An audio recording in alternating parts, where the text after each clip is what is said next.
Feather duster. So how often do you clean them then, Keith? Not very often. Not as often as I should. Keith, which is your favourite boomerang? My favourite one, I have quite a few favourites, but I'm going to have to take this one off the wall. Excuse me.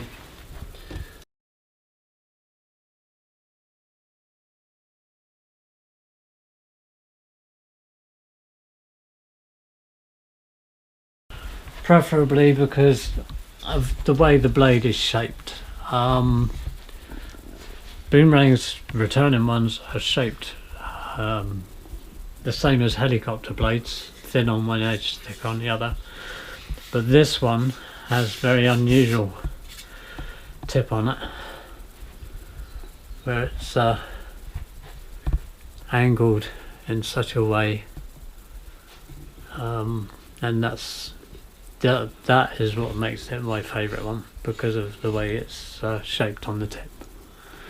And how old's that one, Keith, do you reckon? This one,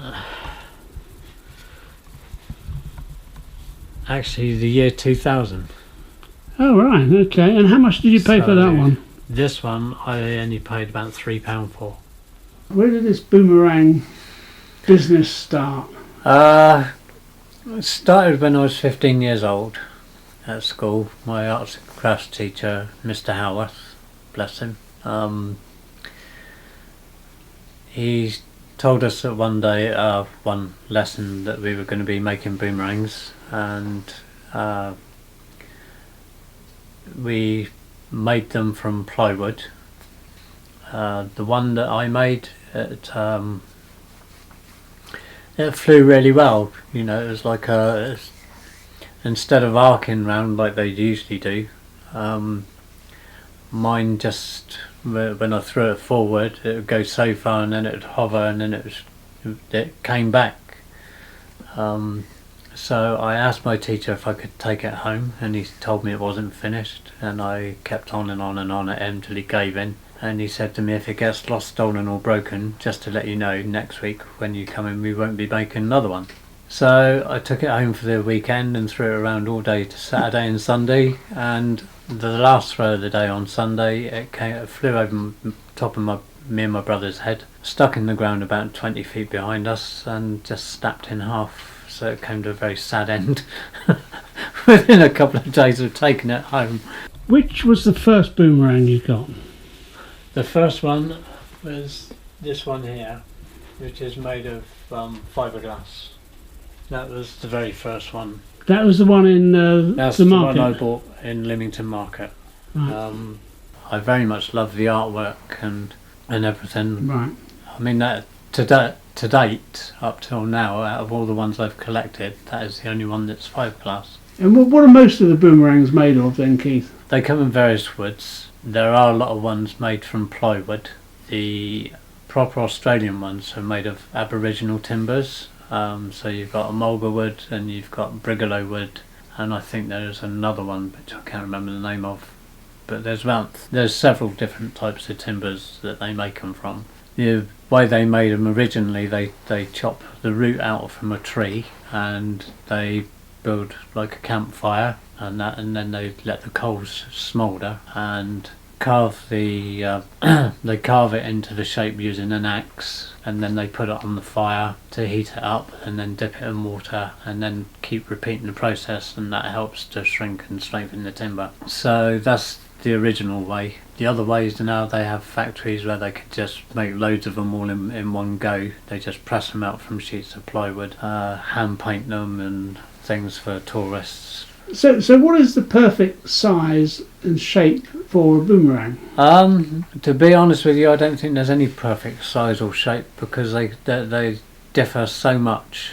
I mean, you get from the tiniest ornamental ones, you know, tourist ones, from they can be a number of sizes. Going on the internet and stuff, you see them, they do get quite big. I think the biggest one I've got is, I think that one's in the kitchen, is about 20 something inches.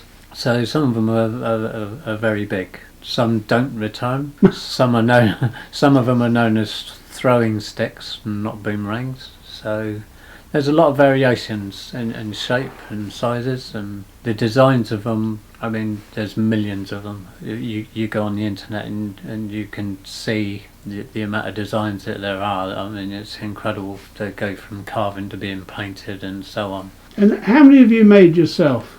Myself to date, not as I haven't got as many existing ones as what I did have, because I've been to a lot of my projects. So at the moment, I've only got 10 of mine that I've actually made myself. So tell me, what is it? What is the fascination about boomerangs? I don't know, just the way they fly, and apparently now in Australia it's actually known as a sport, whereas it was hunting decades ago.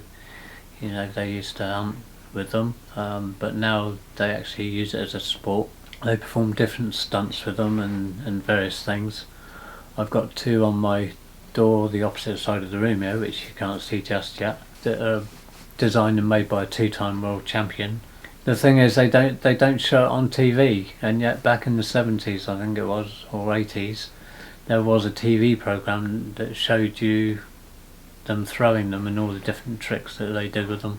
There's one group of people, they're in an aircraft hangar, and they got this great big balloon filled with water behind them, and the guy throws it out of one hangar door and it comes right round into the other hangar door and hits the balloon and bursts the water. You know, so it's fascinating just to see what they can do with them. To me, it's just a personal thing. It's a thing I like to collect and admire. I would like to throw some of them. I think there's too many people around now, and the thing I've been nervous of is going out in the field, and I can just imagine letting go of one and someone suddenly walking out from somewhere, or someone's dog come racing across, and you could kill someone. The Aborigines use them for actually hunting bats and things, but years ago I think it was kangaroos and various things they used to hunt with them. So would one of these boomerangs knock out a kangaroo? Yes. So you've got a massive collection here. How many have you got now, Keith? I've got 154 altogether. So where do you buy your boomerangs from then, Keith? Charity shops and car boot sales. Yeah, I go in the charity shops, and all the charity shops in Totton, Shirley, Southampton, they all know me, and I've asked them politely, you know, if they get any, can they put them by for me, which they do. The prices of them, they vary. Some I've picked up for 20 or 50p, others £5 or £6. I've only got one I've paid £12 for. I look at the type of timber. A lot of the really good ones have got a sticker on the back, and it says who's made it and what the type of wood is. The brigalow wood are the better ones. So you're well known in the charity shops then? I'm the boomerang man as far as they know. Oh, Boomerang demands, yeah, you got anything for him? The most expensive item that I've got to date is my Batarang. Right. And that was a penny shy of £67. £68, sorry. So is that a sort of a boomerang then?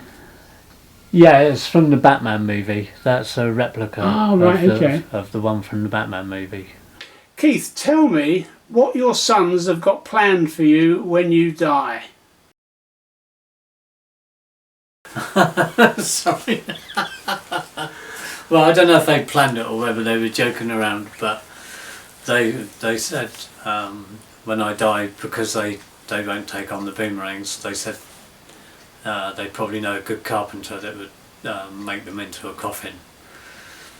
And I said, well, if it can be made into a coffin, then I'll be buried, but if not, then I'll be cremated.